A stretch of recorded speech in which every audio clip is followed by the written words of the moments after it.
ಯುದ್ಧ ತಂದ ಸಂಕಷ್ಟ, ಮತ್ತೆ ಬಂತು ಸೀಮೆ ಎಣ್ಣೆ, ನೀಲಿ ಚಿನ್ನಕ್ಕೆ ಮತ್ತೆ ಡಿಮಾಂಡ್. ನಮಸ್ಕಾರ ಸ್ನೇಹಿತರೆ, ಒಂದು ಕಾಲ ಇತ್ತು, ಆಗ ನಮಗೆ ಆಸರೆ ಆಗಿದ್ದು ಚಿಮಣಿ ದೀಪ.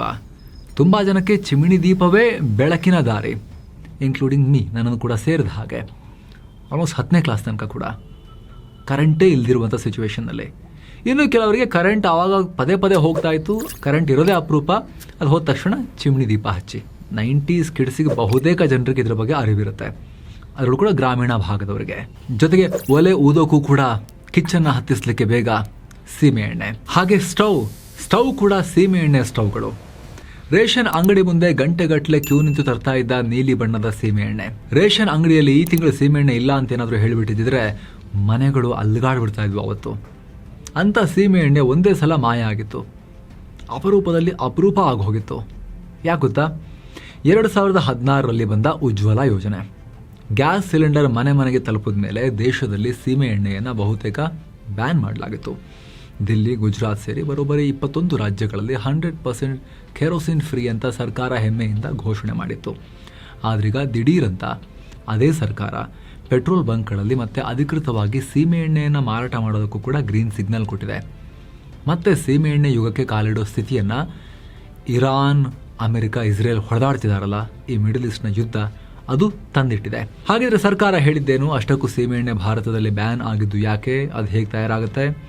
ಇದನ್ನೆಲ್ಲ ಇವತ್ತಿನ ವಿಡಿಯೋದಲ್ಲಿ ಕ್ವಿಕ್ ಆಗಿ ನಾವು ನೋಡ್ತಾ ಹೋಗೋಣ ಸ್ನೇಹಿತರೆ. ನೀವು ನೋಡ್ತಾ ಇದ್ದೀರಾ ಮಸ್ತ್ ಮಗ ಚಾನಲ್, ನಾನು ಅಮರ್ ಪ್ರಸಾದ್. ಸ್ನೇಹಿತರೆ, ಕೇಂದ್ರ ಸರ್ಕಾರ ಈಗ ಮತ್ತೆ ಸೀಮೆ ಎಣ್ಣೆ ಸಪ್ಲೈಗೆ ಆದೇಶ ಕೊಟ್ಟಿದೆ. ಪಶ್ಚಿಮ ಏಷ್ಯಾದಲ್ಲಿ ನಡೀತಾ ಇರೋ ಭೀಕರ ಯುದ್ಧದಿಂದಾಗಿ ಜಾಗತಿಕ ಇಂಧನ ಪೂರೈಕೆ ಕಟ್ಟಾಗಿದೆ. ನಮಗೆ ಬರ್ತಾ ಇದ್ದ ಗ್ಯಾಸ್ ಸಪ್ಲೈ ಪ್ರಾಬ್ಲಮ್ ಆಗಿದೆ. ಹೀಗಾಗಿ ತುರ್ತು ಪರಿಸ್ಥಿತಿ ಆಧಾರದ ಮೇಲೆ ಕೇವಲ 60 ದಿನಗಳ ಮಟ್ಟಿಗೆ 2 ತಿಂಗಳ ಕಾಲ ಮಾತ್ರ ಸೀಮೆ ಎಣ್ಣೆ ಮಾರಾಟಕ್ಕೆ ಮತ್ತೆ ಪರ್ಮಿಷನ್ ಕೊಡ್ತಾ ಇದ್ದೀವಿ ಅಂತ ಅಫಿಷಿಯಲಿ ಘೋಷಣೆ ಮಾಡಿದೆ.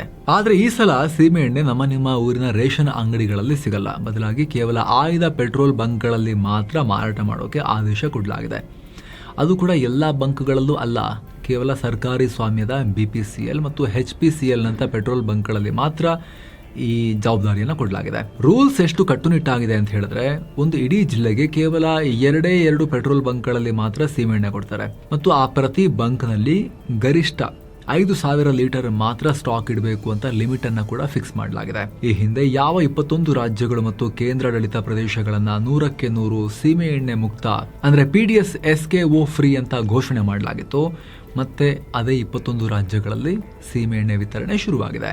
ರಾಷ್ಟ್ರ ರಾಜಧಾನಿ ನವದೆಹಲಿ, ಚಂಡೀಗಢ, ಪಂಜಾಬ್, ಹರಿಯಾಣ, ಉತ್ತರ ಪ್ರದೇಶ, ರಾಜಸ್ಥಾನ, ಮಧ್ಯಪ್ರದೇಶ, ಗುಜರಾತ್, ಆಂಧ್ರ, ತೆಲಂಗಾಣ, ಕರ್ನಾಟಕ, ಜಮ್ಮು ಕಾಶ್ಮೀರ ಸೇರಿದಾಗ ಒಟ್ಟು 21 ರಾಜ್ಯಗಳಲ್ಲಿ 60 ದಿನಗಳ ಕಾಲ ಈ ತಾತ್ಕಾಲಿಕ ಎಮರ್ಜೆನ್ಸಿ ರೂಲ್ ಜಾರಿ ಆಗ್ತಾ ಇದೆ. ಪೆಟ್ರೋಲ್, ಡೀಸೆಲ್ ಬರ್ತಾ ಇಲ್ಲ, ಗ್ಯಾಸ್ ಸಪ್ಲೈ ಆಗ್ತಾ ಇಲ್ಲ, ಅಲ್ಲೋ ಇಲ್ಲೋ ಅಂತ ಹೇಳಿ ಒಂದೊಂದು ತೈಲ ಮತ್ತು ಗ್ಯಾಸ್ ಹೊತ್ತ ಹಡಗುಗಳು ಹೊರ್ಮುಜ್ ಜಲಸಂಧಿಯನ್ನ ಪಾಸ್ ಮಾಡ್ತಿದ್ದಾವೆ. ಹೀಗಾಗಿ ಸರ್ಕಾರ ಮತ್ತೆ ಸೀಮೆ ಎಣ್ಣೆ ಪಾದವೇ ಮತ್ತೆ ವಾಪಸ್ ಗತಿ ಅಂತ ಹೋಗೋಕೆ ಕಾರಣ ಆದಂಗೆ ಕಾಣಿಸ್ತಾ ಇದೆ. ಅಂದು ಸೀಮೆ ಎಣ್ಣೆ ಬ್ಯಾನ್ ಆಗಿದ್ದೇಕೆ? ಕರಾಳ ಬ್ಲೂ ಮಾಫಿಯಾ ಸಬ್ಸಿಡಿ ಕೊಟ್ಟು ಬಡವರಿಗೆ ಹಂಚ್ತಾ ಇದ್ದ ಸೀಮೆ ಎಣ್ಣೆ ದಿಢೀರಂತ ಸ್ಟಾಪ್ ಮಾಡಿದ್ಯಾಕೆ? ಇದಕ್ಕೆ ಮುಖ್ಯವಾಗಿ 2 ಕಾರಣ. ಮೊದಲನೇದು ಜನರ ಜೀವ ಮತ್ತು ಎರಡನೇದು ದೇಶವನ್ನೇ ಲೂಟಿ ಮಾಡ್ತಾ ಇದ್ದ ಬ್ಲೂ ಮಾಫಿಯಾ. ಮೊದಲು ಜನರ ಆರೋಗ್ಯದ ಡೇಟಾ. ವಿಶ್ವ ಆರೋಗ್ಯ ಸಂಸ್ಥೆ ಅಂದ್ರೆ WHO ನೀಡಿರೋ ರಿಪೋರ್ಟ್ ಪ್ರಕಾರ ಜಗತ್ತಿನಾದ್ಯಂತ ಸುಮಾರು 2.4 ಬಿಲಿಯನ್ ಅಂದ್ರೆ 240 ಕೋಟಿ ಜನ ಕಲುಷಿತ ಇಂಧನವನ್ನು ಬಳಸ್ತಾ ಇದ್ದಾರೆ. ಇದರ ಪರಿಣಾಮ ಎಷ್ಟು ಭೀಕರ ಆಗಿದೆ ಅಂದರೆ, ಕೇವಲ ಮನೆ ಒಳಗಡೆ ಉಂಟಾಗೋ ಈ ವಾಯು ಮಾಲಿನ್ಯದಿಂದಲೇ ಪ್ರತಿ ವರ್ಷ 3.2 ಮಿಲಿಯನ್ ಅಂದರೆ 32 ಲಕ್ಷ ಜನ ಅಕಾಲಿಕವಾಗಿ ಪ್ರಾಣ ಕಳ್ಕೊಳ್ತಾ ಇದ್ದಾರೆ. ಸೀಮೆ ಎಣ್ಣೆ ಉರಿಸಿದಾಗ ಅದರಿಂದ ಹೊರಬರೋ ಬೆನ್ಜೋಎಪರೈನ್ ಅನ್ನೋ ಅತೀವ ವಿಷಕಾರಿ ರಾಸಾಯನಿಕ ಮನುಷ್ಯರ ಶ್ವಾಸಕೋಶವನ್ನ ಸಂಪೂರ್ಣವಾಗಿ ನಾಶ ಮಾಡುತ್ತೆ ಕಂಟಿನ್ಯೂಸ್ಲಿ ಎಕ್ಸ್ಪೋಸ್ ಆದ್ರೆ. ಇದೇ ಕಾರಣಕ್ಕೆ ಸರ್ಕಾರ ಇದರ ಬಳಕೆ ಕಮ್ಮಿ ಮಾಡೋಕೆ ಕ್ರಮ ಕೈಗೊಳ್ತು.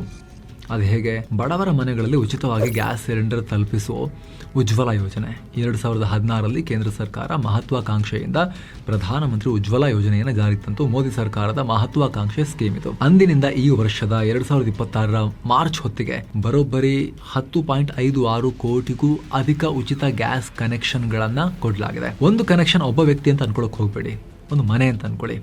ಮನೇಲಿ 3-4 ಜನ ಇರ್ತಾರೆ ಅಂತ ಅನ್ಕೊಳ್ಳಿ. ಅಲ್ಲಿಗೆ 30ರಿಂದ 40 ಕೋಟಿ ಜನಕ್ಕೆ ಮಿನಿಮಮ್ ಇದರಿಂದ ಬೆನಿಫಿಟ್ ಆಗಿದೆ. ಸೀಮೆ ಎಣ್ಣೆನ ಬಹುತೇಕ ಫೇಸ್ ಔಟ್ ಮಾಡಲಾಯಿತು ಅಲ್ಲಿಂದ. ಇನ್ನು ಸೀಮೆ ಎಣ್ಣೆ ಬ್ಯಾನ್ ಆಗೋಕೆ ಎರಡನೇ ಮತ್ತು ಅತಿ ಮುಖ್ಯವಾಗಿರೋ ಕಾರಣ ಬ್ಲೂ ಮಾಫಿಯಾ. ದೊಡ್ಡ ಆರ್ಥಿಕ ಲೆಕ್ಕಾಚಾರ ಅರ್ಥ ಮಾಡ್ಕೊಂಡ್ರೆ ದಿಗ್ಭ್ರಮೆ ಆಗ್ಬೋದು. 2015-16 ಡೇಟಾ ನೋಡೋಣ. ಅವತ್ತು ನ್ಯಾಯಬೆಲೆ ಅಂಗಡಿಗಳಲ್ಲಿ ಬಡವರಿಗಾಗಿ ವಿತರಿಸ್ತಾ ಇದ್ದ PDS ಸೀಮೆ ಎಣ್ಣೆ ಬೆಲೆ ಲೀಟರ್ಗೆ 20-25 ರೂಪಾಯಿ ಇತ್ತು. ಆದ್ರೆ ಅದೇ ಟೈಮ್ನಲ್ಲಿ ಕಮರ್ಷಿಯಲ್ ಡೀಸೆಲ್ ಬೆಲೆ 48-62 ರೂಪಾಯಿ ಇತ್ತು.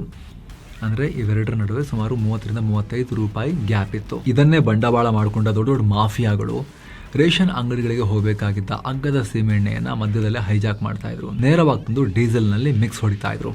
ಯಾಕಂದರೆ ಸೀಮೆಎಣ್ಣೆ ಮತ್ತು ಡೀಸೆಲ್ನ ರಾಸಾಯನಿಕ ಗುಣಲಕ್ಷಣ ಬಹುತೇಕ ಒಂದೇ. ಹಾಗಾಗಿ ಇವರಿಗೆ ಮಾರ್ಗ ಈಸಿ ಆಗ್ತಾ ಇತ್ತು.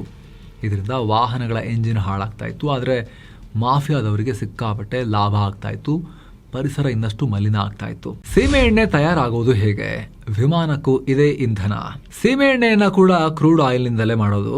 ಪೆಟ್ರೋಲಿಯಂ ಉತ್ಪನ್ನಗಳನ್ನ ಮಾಡೋ ಕ್ರೂಡ್ ಆಯಿಲ್ ಇದೆಯಲ್ಲ, ಕಚ್ಚಾ ತೈಲ, ಅದರಿಂದಲೇ ಮಾಡೋದು. ಬೃಹತ್ ರಿಫೈನರಿಗಳಲ್ಲಿ ಫ್ರಾಕ್ಷನಲ್ ಡಿಸ್ಟಿಲೇಷನ್ ಅನ್ನೋ ಅತ್ಯಂತ ನಿಖರವಾದ ವೈಜ್ಞಾನಿಕ ಪ್ರಕ್ರಿಯೆ ಮೂಲಕ ಇದನ್ನು ಬೇರ್ಪಡಿಸ್ತಾರೆ.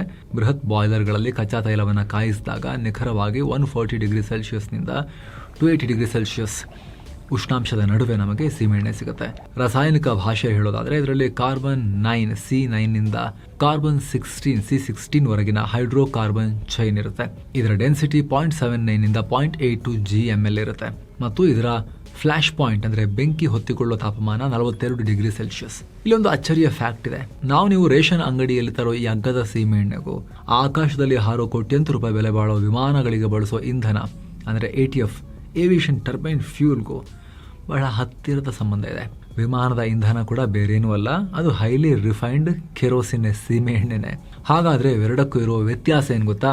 ನೋಡಿ, ನಮ್ಮ ಸಾಮಾನ್ಯ PDS ಸೀಮೆ ಎಣ್ಣೆಯಲ್ಲಿ ಗರಿಷ್ಠ 2000 ppm ನಷ್ಟು ಸಲ್ಫರ್ ಅಥವಾ ಗಂಧಕ ಇರುತ್ತೆ. ಇದು ಉರಿದಾಗ ಅತಿ ಹೆಚ್ಚು ಹೊಗೆ ಮತ್ತು ವಾಯು ಮಾಲಿನ್ಯ ಉಂಟಾಗುತ್ತೆ. ಆದರೆ ವಿಮಾನದ ಇಂಧನದಲ್ಲಿ ಕಂಬಷನ್ ಕ್ಲೀನ್ನೆಸ್ ತುಂಬಾ ಮುಖ್ಯ ಅಲ್ಲ. ಹೀಗಾಗಿ ಇದರಲ್ಲಿ ಸಲ್ಫರ್ ಪ್ರಮಾಣ ಕೇವಲ 0.30% ಕಮ್ಮಿ ಇರಲೇಬೇಕು. ಜೊತೆಗೆ ಮರ್ಕ್ಯಾಪ್ಟನ್ ಸಲ್ಫರ್ ಕೇವಲ 0.0020% ದಾಟೋ ಹಾಗಿಲ್ಲ. ಅಲ್ಲದೆ ವಿಮಾನಕ್ಕೆ ಹಾಕುವ ಆ ATFನ ಸ್ಮೋಕ್ ಪಾಯಿಂಟ್ ಕನಿಷ್ಠ 19 mm ಇರಬೇಕು ಮತ್ತು final boiling point 300 degree Celsius ದಾಟಬಾರದು ಅನ್ನೋ ಕಟ್ಟುನಿಟ್ಟಾದ ನಿಯಮ ಇದೆ. ಗ್ಯಾಸ್ ಬರ್ತಾ ಇಲ್ಲ, ಆದ್ರೆ ಸೀಮೆ ಎಣ್ಣೆ ಇದೆ. ಇದೆಂಗೆ? ಸ್ನೇಹಿತರೆ, ಗ್ಯಾಸ್ ಕೂಡ ಕಚ್ಚಾ ತೈಲದಿಂದಲೇ ಬರೋದು. ಸೀಮೆ ಎಣ್ಣೆ ಕೂಡ ಅದೇ ತೈಲದಿಂದಲೇ ಬರೋದು. ಹಾಗಿರುವಾಗ ಯುದ್ಧದಿಂದ ಕಚ್ಚಾ ತೈಲ ಸಪ್ಲೈ ನಿಂತು ಗ್ಯಾಸ್ ಸಿಗ್ತಿಲ್ಲ ಅಂದಮೇಲೆ ಸರ್ಕಾರಕ್ಕೆ ಈ ಸೀಮೆ ಎಣ್ಣೆ ಮಾತ್ರ ಎಲ್ಲಿಂದ ಸಿಕ್ತು? ಇದರ ಲೆಕ್ಕಾಚಾರ ಬಹಳ ಸಿಂಪಲ್. ಭಾರತ ತನಗೆ ಬೇಕಾದ ಒಟ್ಟು LPG ಗ್ಯಾಸ್ನಲ್ಲಿ ಬರೋಬ್ಬರಿ 60% ಗ್ಯಾಸನ್ನು ಡೈರೆಕ್ಟ್ ಆಗಿ ರೆಡಿಮೇಡ್ ಆಗಿನೇ ಹೊರ ದೇಶಗಳಿಂದ ಆಮದು ಮಾಡಿಕೊಡುತ್ತೆ. ಮತ್ತು ಆಮದಾಗೋ ಗ್ಯಾಸ್ನಲ್ಲಿ 90% ಗ್ಯಾಸ್ ಬರೋದು ಅದೇ ಈಗ ಡೇಂಜರಸ್ ಆಗಿರೋ ಹೊರ್ಮುಜ್ ಜಲಸಂಧಿಯ ಮೂಲಕ. ಯುದ್ಧದಿಂದಾಗಿ ಆ ಮಾರ್ಗ ಕಂಪ್ಲೀಟ್ ಬಂದ್ ಆಗಿದೆ. ಆದರೆ ಸೀಮೆಎಣ್ಣೆ ಸ್ಟೋರಿ ಹಾಗಲ್ಲ. ಭಾರತ ತನಗೆ ಬೇಕಾಗಿರೋ ಸೀಮೆಎಣ್ಣೆನ ಹೊರ ರಾಷ್ಟ್ರಗಳಿಂದ ಆಮದು ಮಾಡಿಕೊಳ್ಳೋದಿಲ್ಲ. ಬದಲಾಗಿ ನಮ್ಮದೇ ದೇಶದ ಬೃಹತ್ ರಿಫೈನರಿಗಳಲ್ಲಿ ಕ್ರೂಡ್ ಆಯಿಲ್ ಸಂಸ್ಕರಿಸಿ ನಾವೇ ಸ್ವಂತವಾಗಿ ಸೀಮೆಎಣ್ಣೆನ ರೆಡಿ ಮಾಡ್ತೀವಿ. ಆದರೆ 2017 ನಂತರ ಉತ್ಪಾದನೆಯಲ್ಲಿ ಮೇಜರ್ ಡ್ರಾಪ್ ಆಗಿತ್ತು. 83% ಸ್ಟಾಪ್ ಆಗಿತ್ತು. ವಾರ್ಷಿಕ ಉತ್ಪಾದನೆ 6 ಮಿಲಿಯನ್ ಮೆಟ್ರಿಕ್ ಟನ್ನಿಂದ ಕೇವಲ 1 ಮಿಲಿಯನ್ ಮೆಟ್ರಿಕ್ ಟನ್ಗೆ ಇಳಿದು ಹೋಗಿತ್ತು. ಆದರೂ ನಮ್ಮ ದೇಶದಲ್ಲಿ ಉತ್ಪಾದನೆಯಾಗಿರೋ ನಮ್ಮದೇ ರಿಫೈನರಿಗಳಲ್ಲಿರೋ ಈ ಸಂಸ್ಕರಿಸಿದ ಸೀಮೆ ಎಣ್ಣೆಯನ್ನು ಸರ್ಕಾರ ಈಗ ಎಮರ್ಜೆನ್ಸಿ ಆಧಾರದ ಮೇಲೆ ಸಪ್ಲೈ ಮಾಡೋಕೆ ಮುಂದಾಗಿದೆ. ಸದ್ಯಕ್ಕೆ ತೀರಾ ಆತಂಕ ಪಡೋ ಪರಿಸ್ಥಿತಿ ಏನೂ ಇಲ್ಲ ಸ್ನೇಹಿತರೆ. ತೀರಾ ಮನೆಯಲ್ಲೂ ಸೀಮೆಎಣ್ಣೆ ಬಳಸೋ ಪರಿಸ್ಥಿತಿ ಬರುತ್ತೆ.